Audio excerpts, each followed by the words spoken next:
Assalamualaikum warahmatullahi wabarakatuh. Alhamdulillahirrabbilalamin. Pada kesempatan kali ini, kami diberikan kesempatan untuk menyampaikan materi dari mata kuliah akuntansi keuangan, yakni Plan Asset Acquisition, Depreciation, and Disposition. Sebelum itu, kami berterima kasih kepada dosen pengampu kami, yakni Bapak Dr. Apriwandi, SE, MSc, AKCA, yang telah memberikan kesempatan kepada kami untuk memaparkan materi pada kali ini. Dan kami juga berterima kasih kepada teman-teman semua yang telah mendukung kami dalam memaparkan materi pada kali ini. Sebelum itu, izinkan kami dari kelompok 5 memperkenalkan diri terlebih dahulu. Di sini saya, Dina Nurul Madinah, dengan NPM 40121100057. Dan ada rekan saya, yakni saya Triwidya dengan NPM 401211000091.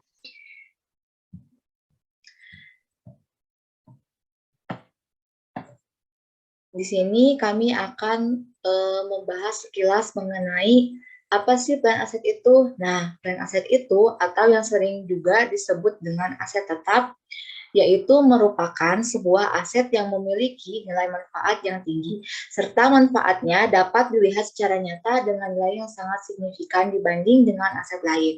Serta aset tetap ini juga merupakan aset yang sangat berpengaruh bagi sebuah perusahaan dalam menjalankan bisnisnya. Nah, di sini juga ada klasifikasi aset, di mana pada klasifikasi per aset itu yang termasuk ke dalamnya yaitu ada 1, tanah atau land, 2, bangunan atau gedung atau juga yang sering disebut building, dan ketiga ada juga peralatan mesin, dan keempat ada aset tetap lainnya, misalnya seperti komputer, alat kantor, motor, mobil, atau dan lain sebagainya. Nah, pada plan aset juga ada yang disebut dengan istilah acquisition, di mana acquisition ini sering juga disebut dengan harga perolehan, yakni yang merupakan biaya keseluruhan yang dikeluarkan oleh seseorang atau perusahaan untuk memperoleh aset tetap. Biaya ini timbul akibat adanya transaksi yang dilakukan berupa pembelian yang nantinya akan siap digunakan dan dioperasikan dalam usaha atau bisnis.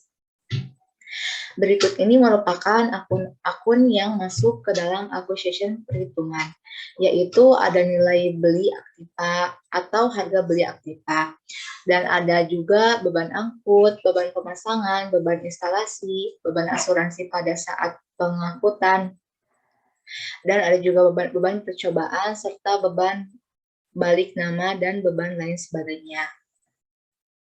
Nah, di sini juga kami akan menjelaskan cara menghitung acquisition pada plan aset, di mana ada beberapa cara. Nah, yang pertama ini ada cara menghitung acquisition pada plan aset dengan pembelian tunai. Nah, di mana ketika sebuah perusahaan melakukan transaksi secara tunai, maka harga perolehannya adalah total harga pembelian bersih, setelah dikurangi dengan potongan tunai, kemudian ditambah dengan pengeluaran. Dan yang kedua ada cara menghitung acquisition pada plan aset pembelian secara kredit. Nah, pembelian secara kredit merupakan transaksi yang dilakukan perusahaan dengan pembayaran jangka waktu tertentu disertai dengan bunga pembelian. Jenis bunga yang sering digunakan dalam transaksi ini yaitu explicit dan implicit. Akan tetapi, dalam menghitung acquisition, bunganya tidak perlu dihitung karena merupakan pengorbanan dana dari pihak lain-lain.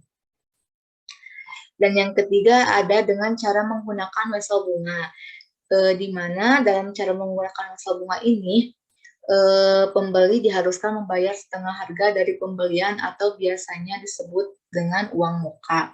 Kemudian sisanya dibayar dengan ketetapan waktu tertentu, atau yang sering disebut dengan wesel bunga, dengan memperhatikan batas pembayaran pada wesel bunga tersebut atau sesuai perjanjian. Yang keempat, dengan menerbitkan saham. Nah, dalam cara perhitungan acquisition dengan menerbitkan saham ini, kita dapat menghitung dari jika seseorang membeli saham perusahaan, maka orang tersebut sudah menjadi pemilik perusahaan. Kemudian di sini ada cara menghitung acquisition dengan milik sendiri. Yakni cara menghitung acquisition dengan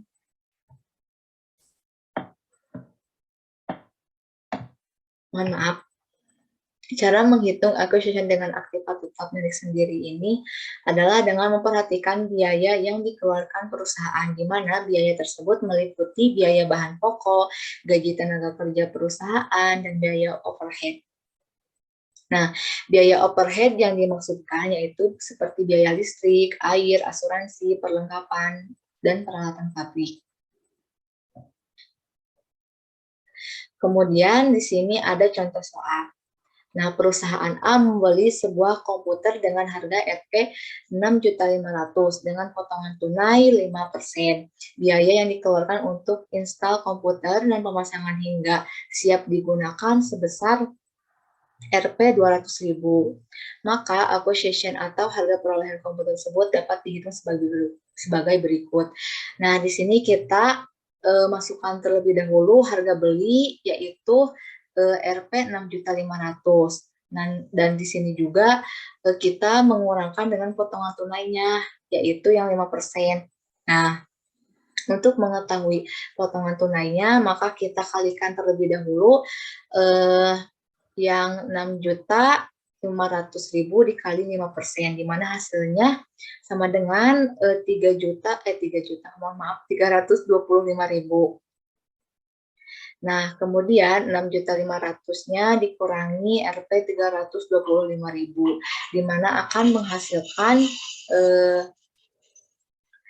Rp 6.175.000 dan kemudian ditambah dengan biaya install dan pasang komputer, yakni 200.000. Nah, jadi acquisition atau harga perolehannya sama dengan Rp 6.375.000 karena ditambahkan dengan biaya install komputer yang tadi. Kemudian untuk pencatatan jurnal transaksinya dicatat sebagai berikut. Peralatan komputer pada debit, yakni 6.375.000 dan kas pada kredit, yakni 6.375.000 juga. Dan kemudian materi depresiasi yang akan dijelaskan oleh rekan saya. Oke, saya di sini akan menjelaskan tentang apa itu yang dimaksud dengan depresiasi. Baik depresiasi atau penyusutan dalam akuntansi merupakan alokasi sistematis jumlah biaya tercatat yang dapat disusutkan dari suatu aset selama umur manfaat sampai nilai aset menjadi nol atau tidak memiliki nilai ekonomi. Depresiasi juga termasuk ke dalam biaya pada bisnis atau proyek yang tidak berbentuk tunai. Peran penting perhitungan depresiasi di sini ada beberapa, yaitu yang termasuk ada 6. Yang pertama itu bisa dijadikan nilai keuntungan, yang kedua itu bisa mengetahui harga perolehan aset yang diterima, yang ketiga itu menjadi metode meminimalisir kerugian jika aset sewaktu-waktu menurun. Yang keempat, mengetahui nilai residu. Yang kelima, mengetahui estimasi manfaat nilai barang dan aset. Yang keenam, mengetahui nilai kalkulasi total beban per periode. Kemudian ada faktor-faktor perhitungan depresiasi, yaitu ada 3 bagian. Yang pertama, ada biaya perolehan.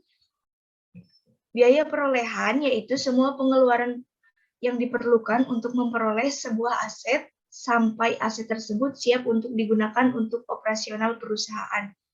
Yang kedua, itu ada masa manfaat atau disebut juga umur aset. Ini adalah jangka waktu pemakaian aset yang diharapkan oleh perusahaan atau taksiran umur yang diharapkan berdasarkan kebutuhan reparasi. Masa memberi manfaat, masa manfaat dinyatakan dalam satuan waktu, unit aktivitas, misalnya jam kerja mesin. Yang ketiga yaitu ada nilai residu. Nilai residu ini disebut juga nilai sisa, yaitu taksiran nilai tunai aset pada akhir masa manfaat aset tersebut. Nilai ini biasanya didasarkan pada taksiran nilai aset sebagai barang bekas atau bisa juga atas dasar taksiran bila aset ditukar. Selanjutnya, ada cara menghitung depresiasi aset. Yang pertama yaitu menggunakan metode, yang pertama itu menggunakan metode garis lurus dengan rumusnya depresiasi sama dengan harga perolehan dikurangi nilai residu per umur ekonomis atau dibagi umur ekonomis. Yang kedua itu ada cara dengan menghitung metode dengan beban menurun. Dengan rumus depresiasi sama dengan harga beli aset dikali persentase penyusutan. Kemudian yang terakhir itu ada menghitung dengan metode aktivitas dengan rumus sebagai berikut, yaitu depresiasi sama dengan biaya perolehan dikurangi nilai residu dikali estimasi usia penggunaan dibagi usia produktif. Baik, selanjutnya 4 menghitung dengan cara metode depresiasi khusus. Pada cara menghitung melalui metode ini tidak memerlukan rumus depresiasi, tetapi menggunakan metode kelompok dan metode campuran. Metode kelompok untuk mengukur aktiva homogen dengan kemiripan fungsi, sedangkan metode campuran diterapkan berdasarkan akuntan. Yang kelima itu ada menghitung dengan metode saldo menurun ganda dengan rumus depresiasi sama dengan harga perolehan dibagi usia ekonomis dikali 2. Yang keenam itu ada menghitung dengan metode unit produksi. Rumusnya yaitu depresiasi sama dengan harga pendapatan dikurangi nilai residu dikali pemanfaatan aset dibagi estimasi usia. Baik, selanjutnya di sini ada contoh soal. Pada tahun pertama, truk milik PT Jaya Mitra menempuh jarak sejauh 15.000 km. Rumus penentu beban depresiasi persatuan hasil dari beban depresiasi untuk setiap tahun selama masa manfaat adalah sebagai berikut. Biaya perolehan depresiasi dibagi total satuan hasil sama dengan beban depresiasi per satuan hasil. Yaitu biaya perolehan depresiasi ini 120 juta, kemudian satuan hasil ini 100 km sama dengan Rp 1.200. Beban depresiasi persatuan hasil bersangkutan dikali hasil produksi sama dengan beban depresiasi tahun yang bersangkutan.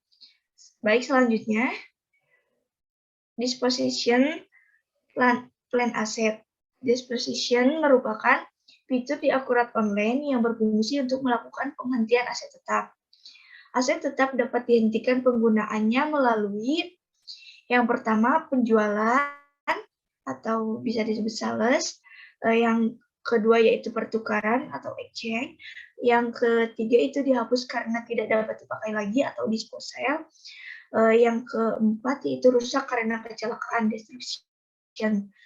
Baik, selanjutnya cara perhitungan yang pertama itu penjualan atau sales. Langkah-langkah yang harus diperhatikan, yang pertama itu tentukan nilai buku dari aktiva yang dijual tersebut, yakni harga perolehan dikurangi akumulasi penyusutan. 2. Bandingkan nilai buku dengan harga jualnya. Jika harga jual lebih dari nilai buku, sama dengan laba. Jika harga jual kurang dari nilai buku, sama dengan rugi. Di sini pada laporannya yaitu harga perolehan, aktiva akumulasi, penyusutan nilai buku, harga jual aktiva, laba rugi, kemudian penjualan. Selanjutnya, yang kedua itu ada exchange atau pertukaran. Dalam pertukaran aktiva tetap, jenis pertukarannya ada beberapa kemungkinan. Yang pertama itu ada pertukaran aktiva tetap yang tidak sejenis. Hal-hal yang perlu diperhatikan, Yang pertama itu tentukan nilai buku dari aktiva lama, yaitu harga perolehan aktiva lama dikurangi akumulasi penyusutan, kemudian bandingkan nilai buku aktiva lama dengan pasar. Jika nilai buku lebih kecil dari harga pasar sama dengan laba pertukaran atau gain on exchange of planned asset, apabila nilai buku lebih besar dari harga pasar sama dengan rugi pertukaran atau loss on exchange of planned asset. Harga perolehan aktiva baru sama dengan harga pasar aktiva lama ditambah tambahan uang yang dibayarkan atau laba atau rugi dari pertukaran aktiva yang sejenis harus diakui. Selanjutnya, pertukaran aktiva tetap sejenis dengan melibatkan kas atau boot. Hal yang perlu diperhatikan yaitu harga perolehan aktiva baru sama dengan nilai buku aktiva lama tambah boot, atau harga pasar aktiva baru dikurangi keuntungan yang diakui, atau nilai buku aktiva lama dikurangi boot tambah keuntungan yang diakui. Kemudian pengakuan keuntungan dari sejumlah kas yang diterima atau boot dikali total kas yang diterima, boot tambah harga pasar aktiva baru, laba diindikasikan. Selanjutnya,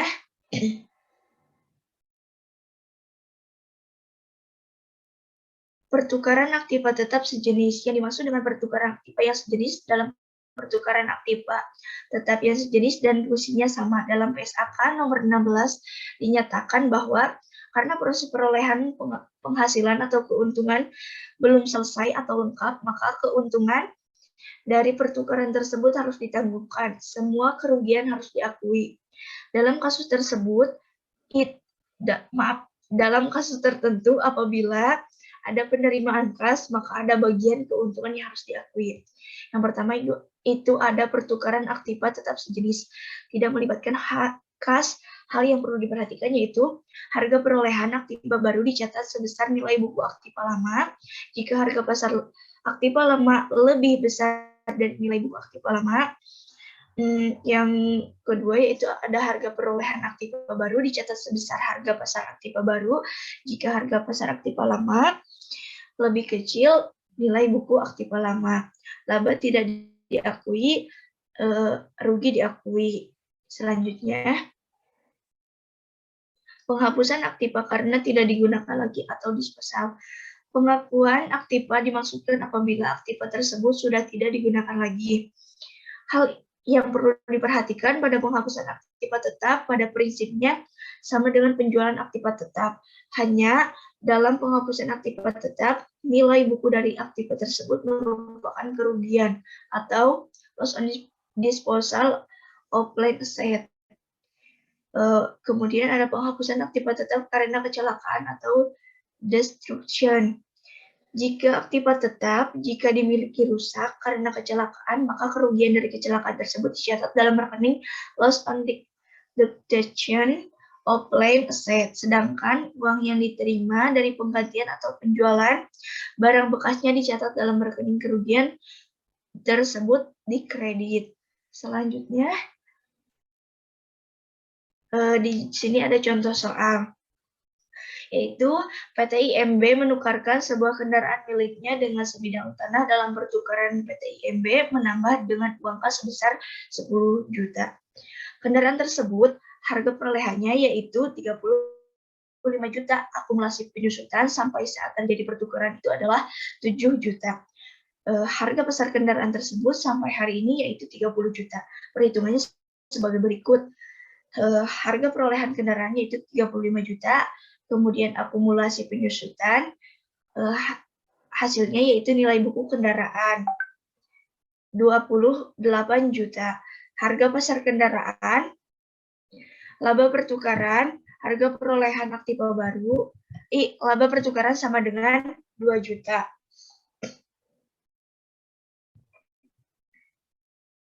Kemudian yang selanjutnya, Harga perolehan aktiva baru yaitu 30 juta, harga pasar kendaraan yaitu 10 juta, kemudian uang kas yang dibayar yaitu 40 juta. Jurnalnya sebagai berikut. Yang di sebelah debit yaitu ada land 40 juta, yang masih di sebelah debit yaitu ada akumulasi depreciation automobil 7 juta, kemudian yang di kredit yaitu automobil 35 juta, cash 10 juta, sama gain of exchange of plant asset 2 juta. Baik, selanjutnya, jika harga pasar dari kendaraan tersebut 25 juta, maka nilai buku kendaraan yaitu 28 juta, harga pasar kendaraan 25 juta, kerugian pertukaran itu adalah 3 juta, yaitu dari selisih dari nilai buku kendaraan dikurangi harga pasar kendaraan. Sehingga harga perolehan aktiva baru atau tanah adalah harga perolehan aktiva barunya 25 juta, harga pasar kendaraan 10 juta, uang kas yang dibayar yaitu 35 juta. Jurnalnya, land di sebelah debit 35 juta, akumulasi depreciation automobil di sebelah kredit 7 juta, kemudian loss on exchange of plant asset yaitu di sebelah debit 3 juta, automobil di sebelah kredit 35 juta, cash di sebelah kredit 10 juta. Selanjutnya teman saya yang akan menutup pertemuan tersebut. Baik, cukup sekian materi yang kelompok 5 sampaikan. Mohon maaf apabila terdapat banyak kesalahan. Wassalamualaikum warahmatullahi wabarakatuh.